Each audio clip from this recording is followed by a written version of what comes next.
Kembali di Sapa Indonesia Malam, Kepala Dinas Kesehatan Lampung Reyhana Wijayanto datang ke KPK untuk mengklarifikasi hartanya. Selama 3,5 jam, Reyhana mengklarifikasi harta di LHKPN-nya senilai 2,7 miliar rupiah. Pagi, Bu. Kepala Dinas Kesehatan Lampung Reyhana Wijayanto datang ke Gedung Merah Putih KPK untuk mengklarifikasi harta kekayaannya. Reyhana diperiksa KPK selama 3,5 jam. Usai diperiksa KPK, Reyhana yang menjabat Kadinkes Lampung selama 14 tahun ini irit bicara. Aja Bu, yang didalami deklarifikasi apa aja nih Bu? Sedikit aja Bu. Tolong ya, saya kasih jalan ya. Ya, dikasih jalan Bu. ya. Sambil jalan sedikit aja Bu. Ya udah, sudah ya. Biar nggak rancu nih Bu. Ya udah klarifikasi. KPN-nya 5 tahunan. Yang diklarifikasi apa aja nih Bu? Bu, klarifikasinya nanti akan berlanjut atau seperti apa nih Bu? Atau Tanyakan ke dalam ya, saya nggak tapi tahu. kalau yang diklarifikasi apa aja nih berarti? Ya maaf ya, tanyakan ke dalam aja. Ini Bu. Iya. KPK memanggil Reyhana untuk mengklarifikasi hartanya karena LHKPN-nya dinilai terlalu kecil dan tidak sesuai profilnya. Berdasarkan LHKPN tahun 2022, Reyhana memiliki total harta senilai 2,7 miliar rupiah. Harta tersebut berupa tanah dan bangunan senilai 1,9 miliar rupiah, kendaraan senilai 450 juta rupiah, harta bergerak berjumlah 6,7 juta rupiah, dan uang kas atau setara kas senilai 300 juta rupiah. Sebelumnya, Reyhana sempat menyita perhatian publik karena sering memamerkan gaya hidup mewah di media sosial. Ia sering mengunggah foto-foto dengan mengenakan barang-barang mewah. Tim Liputan, Kompas TV.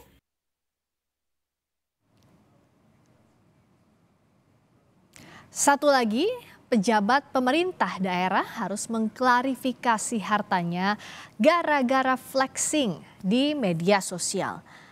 Lalu mengapa kasus ini terus terulang dan bagaimana mengawasi kewajaran harta kekayaan pejabat daerah? Kita bahas bersama Direktur Eksekutif Komite Pemantauan Pelaksanaan Otonomi Daerah KPPOD Arman Suparman. Selamat malam Mas Arman. Selamat malam Mbak Friska. Ini kayak masyarakat sudah hafal betul, tidak asing begitu ya. Kali ini gilirannya Kadinkes Lampung yang diperiksa LHKPN awalnya ketahuan karena flexing. Nah, KPPOD melihatnya seperti apa? Ya, kami melihat sebenarnya ini satu catatan besar kita ya Mbak ya, terkait dengan seluruh rumah besar tata kelola, termasuk di dalamnya itu terkait dengan sistem pengawasan dan juga pelaporan harta kekayaan pejabat dan juga lapor harta kekayaan ASN. Kami melihatnya pada 3 dimensi sebenarnya. Pertama pada sisi struktural. Dalam sisi struktural ini kita bicara seluruh kebijakan mulai dari undang-undang, peraturan turunannya, gitu ya. Yang terkait dengan sistem pelaporan harta kekayaan pejabat penyelenggara negara LHKPN ataupun yang terkait dengan laporan kekayaan ASN gitu ya. Jadi yang kami lihat di sini pada dimensi kebijakan ini itu belum memberikan satu daya paksa yang luar biasa agar setiap ASN, setiap penyelenggara pemerintah negara itu wajib melaporkan harta kekayaan sesuai dengan apa yang menjadi kenyataan di lapangan atau di rumahnya masing-masing gitu ya. Itu yang pertama. Kemudian yang kedua, kelemahannya adalah belum ada satu pengaturan yang lebih memaksa gitu ya, memaksa ASN juga untuk patuh pada laporan itu dan juga jujur menjawab setiap laporan itu gitu ya. Dan yang ketiga, sanksi gitu ya. Kalau kita melihat sanksi itu hanya sebatas sanksi administrasi gitu ya. Nah, ini yang perlu dipikirkan ke depan terkait dengan sanksi-sanksi ini gitu. Kemudian yang kedua, pada dimensi proses ya yang kami lihat terkait dengan bagaimana sistem pelaporan itu yang kami lihat ada batas yang lebar, ada jarak yang lebar, ada tembok yang besar yang memisahkan laporan kekayaan itu dari pantauan publik gitu ya. Meskipun ada kewajiban untuk memberikan pengumuman di publik gitu ya setelah memberikan laporan kepada KPK atau kepada kepala instansi gitu ya. Tetapi bagaimana pantauan itu bisa dievaluasi secara baik gitu ya, atau diaudit secara terbuka oleh publik gitu ya. Dalam proses itu yang kita lihat masih ada jarak di sana. Gitu. Kemudian yang ketiga, pada area kultur sebenarnya, gitu. Pada area kultur ini kami melihat meskipun sejumlah kebijakan itu sudah mengatur terkait dengan misalnya kode etik, kode perilaku, nilai-nilai dasar yang wajib dipenuhi oleh seorang ASN atau seorang pejabat itu, tapi dalam praktiknya yang kita lihat sejauh ini gitu ya, itu belum mampu mendeteksi apakah implementasi dari kebijakan-kebijakan terkait dengan kode etik, kode perilaku, nilai dasar itu bisa tercermin dalam realitas di lapangan gitu ya. Padahal di sana jelas sekali ya Mbak ya, di dalam Undang-Undang ASN atau yang terkait dengan PP Korps atau yang terkait dengan kode etik itu yang 42 tahun 2004 itu nilai dasar yang mesti diterapkan misalnya soal sederhana gitu ya. Wajib menunjukkan empati, kesederhanaan dalam praktik pelayanan publik atau dalam etika dalam kehidupan bermasyarakat itu sudah sangat jelas gitu. Mas Arman, kita bahas satu-satu soal tadi misalnya LHKPN, kepatuhan lapor LHKPN. Iya sih lapor, tapi apakah isinya sesuai atau tidak begitu? Misalnya Rehana ini kan tercatat punya 2,7 miliar rupiah. Bagaimana bisa hati-hati apakah ada yang wajar atau tidak? Karena pasti kan ada juga jawaban akan bertambah nilainya, misalnya nilai tanah atau rumah dan sebagainya. Bagaimana ini bisa hati-hati betul untuk memilah mana yang wajar, mana yang tidak, Mas Arman? Iya, makanya tadi saya sampaikan gitu ya, pada dimensi kebijakan gitu ya, di area struktural tadi itu belum ada ketentuan untuk memeriksa lanjutan ketika misalnya para pejabat itu mulai dari pemerintah pusat sampai pemerintah daerah memberikan laporan. Nah, verifikasi lanjutan ini yang menurut kami masih bolong gitu ya. Nah, yang bolongnya ini biasanya ditambalnya dengan apa Mas kalau dalam waktu singkat? Kalau sekarang masih kosong ya ruangnya? Nah, dalam konteks ini menurut kami kalau kita bicara jangka pendek gitu ya, karena ini sudah terjadi di depan mata, pemerintah pusat terutama gitu ya, harus menyediakan gitu ya kanal-kanal pelaporan yang di mana publik itu bisa memberikan laporan terkait dengan kehidupan para pejabat. Karena dari situ kita bisa, itu salah satu cara proksi gitu ya, untuk mengarahkan mata publik dan juga laporan-laporan terkait itu bisa sesuai dengan apa yang menjadi kenyataan di publik gitu ya. Itu kita belajar dari kasus Lampung ya. Ketika itu menjadi viral di media sosial gitu ya. Baru orang tahu ya. Duduk di sana. Sehingga menurut kami kejadian di Lampung ya, baik itu yang terkait dengan infrastruktur maupun yang terkait dengan pamer barang mewah ini menunjukkan kelemahan dari sistem pelaporan atau juga pengawasan dari publik itu Mbak gitu ya.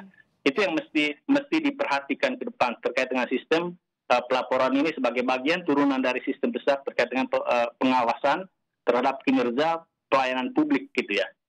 Termasuk soal jabatan yang dijabat oleh Kadinkes Lampung ini kan 14 tahun panjang masa jabatannya. Ini apakah jadi celah juga rawan timbul kecurigaan atau bahkan rawan penyalahgunaan wewenang di sana? Iya. Sebenarnya kalau kita lihat seleksi terkait dengan jabatan pimpinan tinggi ya, baik di pemerintah pusat maupun pemerintah daerah, mulai dari yang pertama, pratama, madya sampai utama itu kan ada mulai dari proses seleksi oleh pansel gitu ya, dan pansel itu akan menyodorkan 3 nama kepada pejabat pembina kepegawaian. Nah, menurut kami gitu ya, proses ini juga mesti diperhatikan ke depan, jangan sampai yang diseleksi oleh pansel itu adalah orang-orang yang sudah bermain di belakang layar dengan pejabat pembina kepegawaian. PPK ini itu bisa bupati wali kota, bisa gubernur atau bisa menteri di level pemerintah pusat gitu ya. Yang itu tadi kami sampaikan agar di area kebijakannya itu agar proses seleksi gitu ya, proses seleksi terhadap jabatan pimpinan tinggi termasuk yang tadi kepala dinas itu bisa memfilter seluruh kapasitas dan juga integritas dari kepala-kepala dinas ini, baik di sisi kompetensinya untuk kapasitas ataupun di sisi integritasnya gitu ya. Itu yang menurut kami lubang besar kita selama ini ya, terkait dengan seleksi jabatan pimpinan tinggi di daerah gitu ya. Dan kelemahan-kelemahan ini juga yang membuka ruang terhadap jual beli jabatan Mbak Friska di daerah gitu ya, karena proses-proses ini yang tadi saya sampaikan itu masih berjarak dari pantauan publik, masih jauh dari prinsip-prinsip good governance gitu ya, tidak akuntabel, tidak partisipatif, tidak transparan, Pak Friska. Nah, apa juga yang jadi sebab sulit publik mengawasi atau bahkan speak up selain kalau salurannya sekarang netizen viral dulu baru diselidiki. Nah, tapi apa sejauh ini yang jadi kendala? Apakah ada tekanan begitu untuk masyarakat kalau di daerah yang Anda lihat, yang Anda amati, Mas Arman? Ya, kalau kita sempitkan konteksnya 2-3 tahun terakhir ya, di mana kehidupan ekonomi kita bertumbuhnya itu sangat susah gitu ya, banyak masyarakat yang menganggur gitu ya, dan ketika ada konteks seperti itu, tetapi di sisi lain para pelayan rakyat yang itu adalah para pejabat justru menunjukkan kehidupan atau lifestyle yang berbeda dengan konteks yang ada di masyarakat gitu ya. Ini yang menurut kami yang mendorong gitu ya publik untuk memviralkan atau mencari tahu kehidupan sehari-hari dari para pejabat kita, dan menurut kami ini sebenarnya hal yang positif yang mesti mesti diakomodir dalam sistem pengawasan publik tadi, Mbak, gitu ya.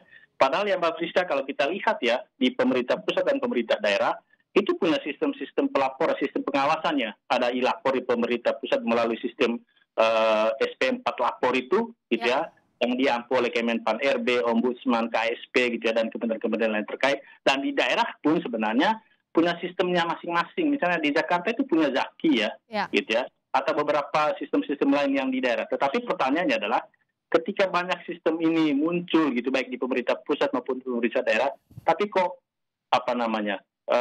kualitas pelayanan, kualitas integritas dan juga kapasitas ASN, terutama para penyelenggara itu kok tidak muncul gitu ya. Artinya memang sistem-sistem ini belum optimal untuk menyampaikan kondisi yang sesungguhnya. Belum optimal untuk memberikan respons yang akuntabel terhadap laporan masyarakat. Contoh kecil gitu ya, misalnya ketika kita memberikan laporan terkait dengan layanan buruk misalnya di salah satu instansi, pertanyaannya adalah apakah itu bisa direspon real time seperti yang dibuat oleh lembaga-lembaga swasta gitu. Ini kan enggak gitu ya. Ini juga yang membuat masyarakat itu memanfaatkan modalitas yang ada, dalam hal ini itu adalah media sosial yang sangat ampuh saat ini. Daripada sudah capek-capek lapor, tidak ditindaklanjuti, buang-buang waktu juga gitu ya Mas Arman ya, kalau bicara soal yang jadi kendala. Nah tadi kan Mas Arman bilang juga banyak sekali celahnya. Bicara dari kasus-kasus sebelumnya, misalnya saja Rafael Alun.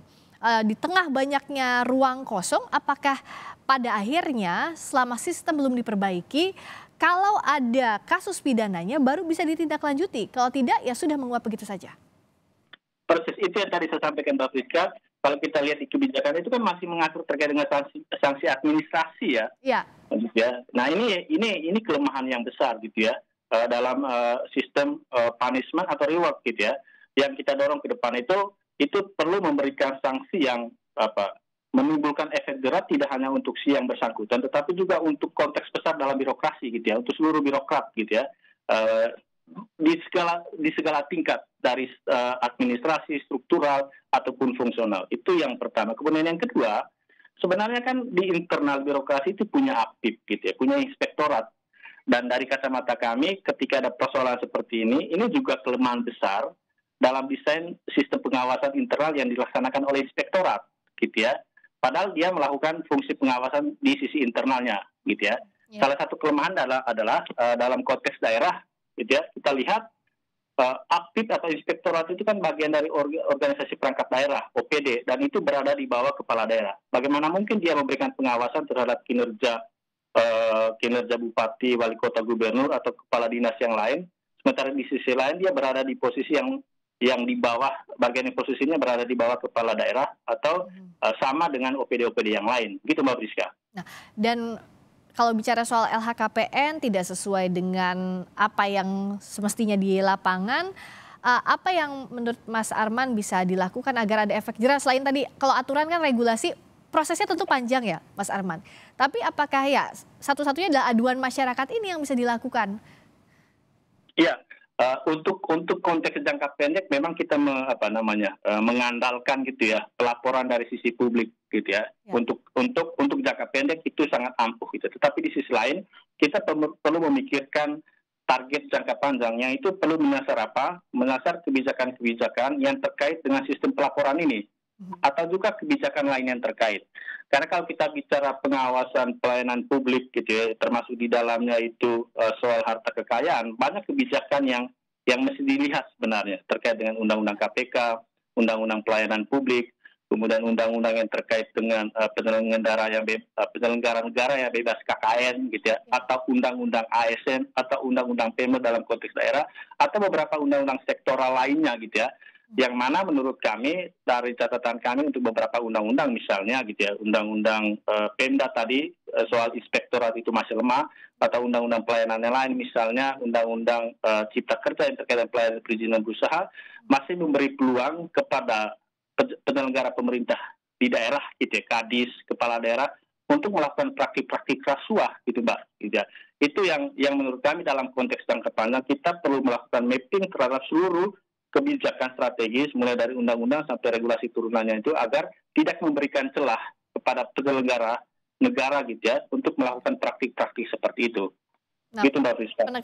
penekanannya adalah LHKPN ini yang tidak jujur, misalnya bukan hanya tidak melaporkan LHKPN, karena kan kalau sekarang rata-rata ya pejabat melaporkan LHKPN begitu ya, tapi jumlahnya tidak sesuai, ini bisa jadi pintu masuk untuk mengungkap atau jadi celah untuk melakukan tindak pidana begitu, Mas Arman, itu yang harus diwaspadai. Persis, itu ya Mbak ya. Jadi dengan fenomena yang terjadi mulai dari pemerintah pusat atau di level nasional ya, dengan peristiwa Rafael Alun atau sekarang di level daerah dengan kasus Kadis Kesehatan di Lampung, menurut kami ini yang perlu kita pikirkan ke depan, jangan sampai ketika ramai-ramai dibicarakan di medsos, di media baru ada proses penyisiran gitu ya. Nah, bagaimana ke depan kebijakan terkait itu mulai memikirkan itu gitu ya. Bagaimana ketika proses pelaporan itu selesai, dan penyelenggara pemerintah yang berwenang untuk melakukan pemeriksaan itu mesti mengecek gitu, melakukan validasi juga terkait dengan harta kekayaan itu dalam konteks yang nyatanya gitu ya. Iya, tadi secara sistem evaluasinya sudah disampaikan Mas Arman, tapi yang menarik juga gini, saat muncul kasus Kadinkes Lampung, Gubernur Lampung bilang tolong ditahan dulu, jangan pamer kemewahan di media sosial. Kan publik juga jadi bertanya-tanya, apakah yang dimaksudkan adalah agar hidup sederhana atau menyembunyikan kemewahan yang dimiliki? Begitu Mas Arman melihatnya, apa yang harusnya dicatat dan tetap diawasi oleh publik soal ini? Iya, kita cukup bersadar misalnya pada peraturan pemerintah nomor 42 2004 ya Mbak Friska terkait dengan pembinaan korps dan juga kode etik perilaku ASN gitu ya. Ya. Dalam peraturan itu sangat detail gitu, bagaimana membangun atau menghidupi etika terhadap diri sendiri dan juga etika dalam konteks hidup bermasyarakat gitu ya. Dari beberapa etika itu yang selalu disebut adalah wajib menunjukkan hidup sederhana dan empati gitu ya. Artinya ketika para penyelenggara pemerintahan ini itu memamerkan kemewahan, menurut kami ini sudah berlawanan dengan amanat PP tadi. Atau dalam konteks tadi itu dalam undang-undang ASN misalnya itu terkait dengan manajemen ASN gitu ya. Itu yang menurut kami yang perlu kita lihat dalam hal ini adalah misalnya dalam tata kelola aparatur sipil negara itu mulai dari proses rekrutmen gitu ya, seleksi ASN itu perlu memikirkan bagaimana sistem agar bisa memfilter ASN yang lolos itu gitu ya. Itu bisa menunjukkan kapasitas dan juga integritas gitu ya. Itu yang pertama. Kemudian yang kedua, dalam proses pembinaan lanjutan ongoing formation yang menurut kami perlu ada satu sistem gitu ya, yang mana di dalamnya itu pertama ada sistem yang memberikan preventif di depan gitu ya, agar tidak terjerumus dalam praktik seperti itu. Kemudian yang kedua adalah sistem yang terkait yang mampu mendeteksi gitu ya, mendeteksi perilaku seperti itu, dan yang terakhir adalah sistem represif, memberikan sanksi gitu. Jadi ada tiga hal ini yang mesti dikembangkan dalam sistem ini, sistem yang memberikan preventif di depan, kemudian deteksi dalam prosesnya, atau represif ketika ada temuan, gitu Mbak.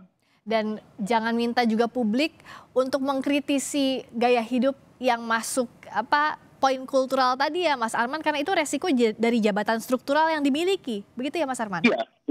Artinya ketika mereka sudah memilih atau berkomitmen menjadi aparatur sipil negara, mereka harus tunduk pada kode etik, kode perilaku dan nilai dasar itu ya.